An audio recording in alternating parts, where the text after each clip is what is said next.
Hey guys, Ethan Netflix Game here, and today I want to talk to you all about something that basically I've been thinking about, and obviously it's about Netflix Game Studios and whether or not we will see more developers, be acquired by Netflix. Now, for those who don't know, acquisitions is obviously a huge thing in the gaming industry over the recent years due to companies like Bethesda getting bought by Microsoft, Bungie getting bought by Sony, Zynga getting snatched up by Take-Two Interactive, and EA buying up like the Codemasters as well as many other developers. So, you know, Netflix obviously has recently bought four different game studios. In September 2021, they picked up Night School Studios. In March this year, they picked up both Next Games and Boss Fight Entertainment. And obviously, as of recent, they've also picked up game studio Spryfox in Seattle. Now, what does this mean? Now, obviously, Netflix bought several different studios. They've also built two of their own. They also set up a studio in Los Angeles and a studio in Helsinki, Finland, to develop their own games. Now, these are obviously ones that are titled Netflix Game Studio, so hopefully we see something cool from them. But it begs the question about will Netflix buy more studios to grow their game studios division? And if I'm being honest, I think it is logical for Netflix to buy more studios. But what studios they would buy, it kind of depends. Because obviously, as a whole, Netflix needs developers, right, who know how to work with different IP, who can make different genres, who can make different games all the time. And always, what you'll realize is with gaming has so many different genres, similar to movies and TV. It, you need teams that know how to work with all a range of different types of genres. Whether it be RPG games, shooters, you know, uh, beat 'em ups, platformers. There's loads of different genres in gaming that you need to be experienced in order to build a successful gaming platform. And currently they've obviously got Night School, who obviously Night School's pretty good when it comes to horror games, like single player narrative horror games. Uh, you have, you've got Next Games, who's obviously quite good at like the puzzle games sort of thing. Then you got Boss Fight, who's obviously good at like making dungeon crawlers and like RPGs. Then you've got Spryfox, who makes sort of like cozy games, which is more stuff like Cozy Grove and some smaller, more tame games, which you wouldn't really see made by one of the major game publishers. But yeah, to me, that's a good setup. And obviously, you've got the two other Netflix Games studios, which we don't know what Netflix Games Finland's developing, but we do know that the Los Angeles studio is obviously working on a PC shooter RPG game. So we know something about that one. So will we see Netflix buy more studios, and who could they likely buy? Well, first of all, I think the studio Bonus XP would be a huge win for Netflix if they could get hold of them. Now, the reason I say that is because they also developed Bonus XP is the studio behind Strange Things 1984 and Strange Things 3, the game. So they've already worked with Netflix IP, so it just kind of makes sense for Netflix to add them to the portfolio if they can. I don't know if Bonus XP is owned by another company. If so, Netflix may not be able to buy them, but obviously they could. You also got to look at who Netflix is working with when it comes to their film and TV adaptations, because obviously Netflix has adapted several games from Capcom, Konami, and several other developers into shows and movies for Netflix. So you got to take that into account as well. Could they, potentially purchase a game publisher? I don't think they could. I don't think they could obviously afford it. It would, in my opinion, be kind of a bad idea because obviously you got to spend out billions to purchase some of these companies, and obviously since a lot of the big name game publishers are Japanese, they may not be willing to sell. At least not to an American company. So it all depends. It all depends. Now another developer I think we could see Netflix potentially acquire is Frosty Pop, who's obviously behind Crispy Street and a few other games for Netflix games. Personally, I think Netflix games just could potentially, you know, build their own studios. They could build their own teams. So there's that. But obviously, that takes time. That takes money. And it's easier in a lot of cases when it comes to game studios. You need to buy the talent. You need to get the talent on board. And let's be fair, setting up your own studio. Whilst it's good for obviously, it's good to sort of like make yourself, look good because you're like, hey, we're interested. It also comes down to, are the developers got experience enough? Do they know what they're doing? Can we see tons of great games from these developers? And personally, I think that if Netflix is smart, if they make a major acquisition, they'll go for a well-known game publisher or game studio that won't be too expensive for them to acquire, and will also offer them a large library. Someone like Atari, for instance.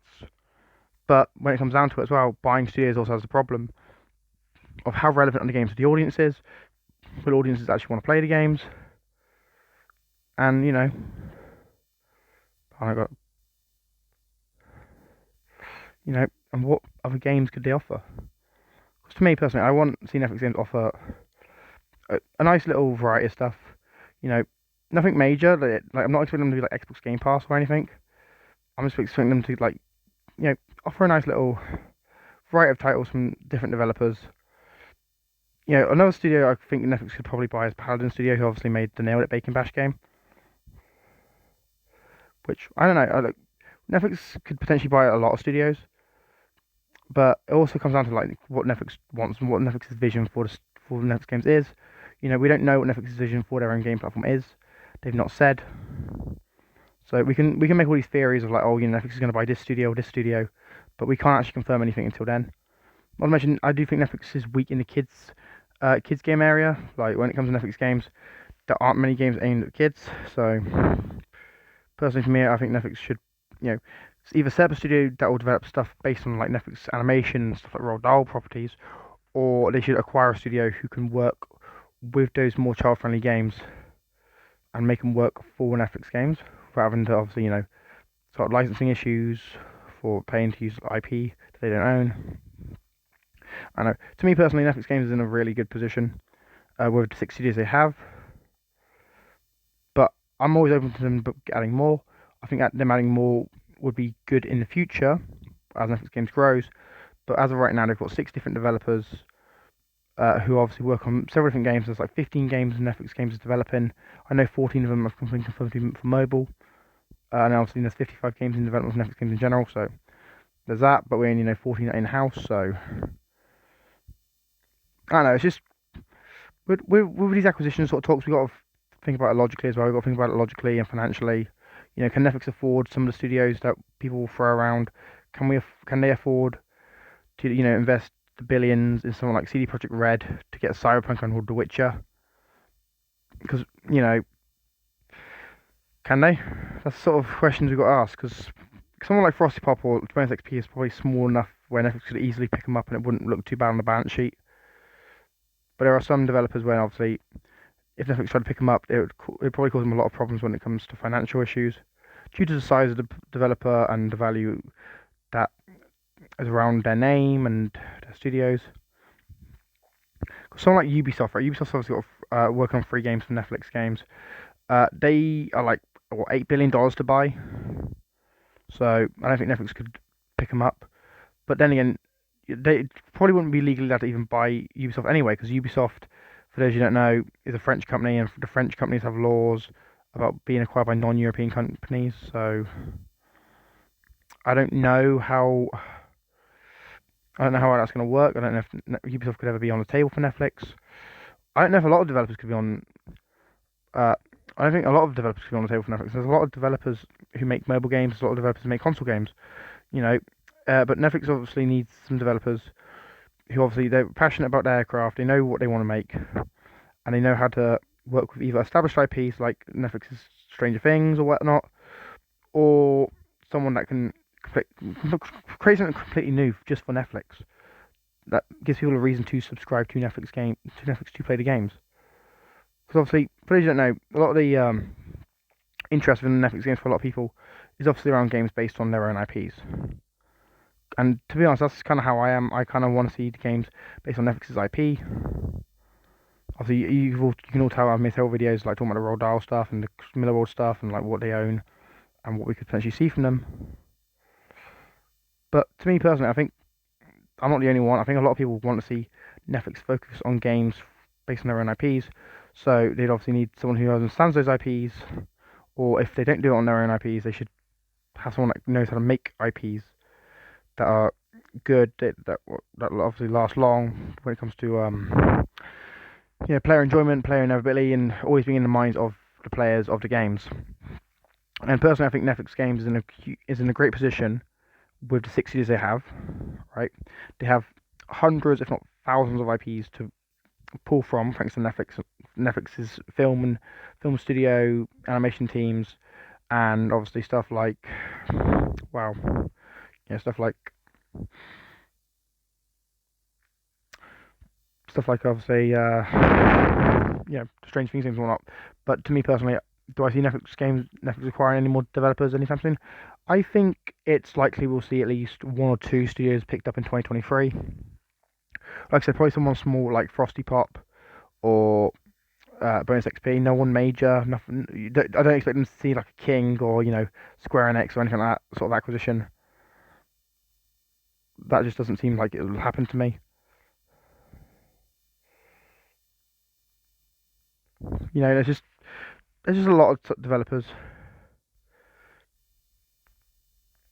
that Netflix obviously could be talking to acquire, because obviously what we've got to realize as well, guys, is gaming's in a position now where we are obviously, as gamers, we're obviously spoiled for choice. There's tons of different games that obviously are being produced by hundreds of developers, and hundreds of developers who are making games,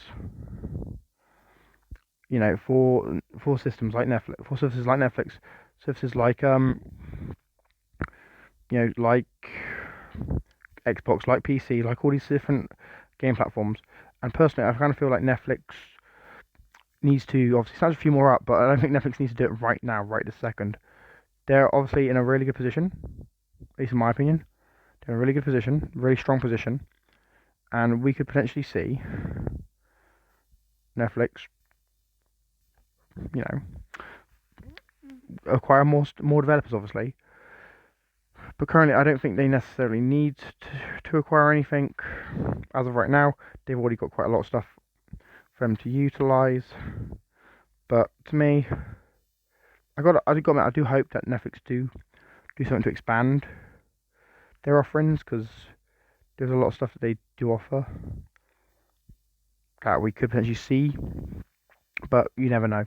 Anyway, guys, let me know your thoughts about this in the comments down below. Do you think Netflix games, Netflix is going to acquire more studios? Do you not think they're going to acquire more studios? Let me know all that stuff in the comments down below. I've been Ethan. I'm signing out. Peace.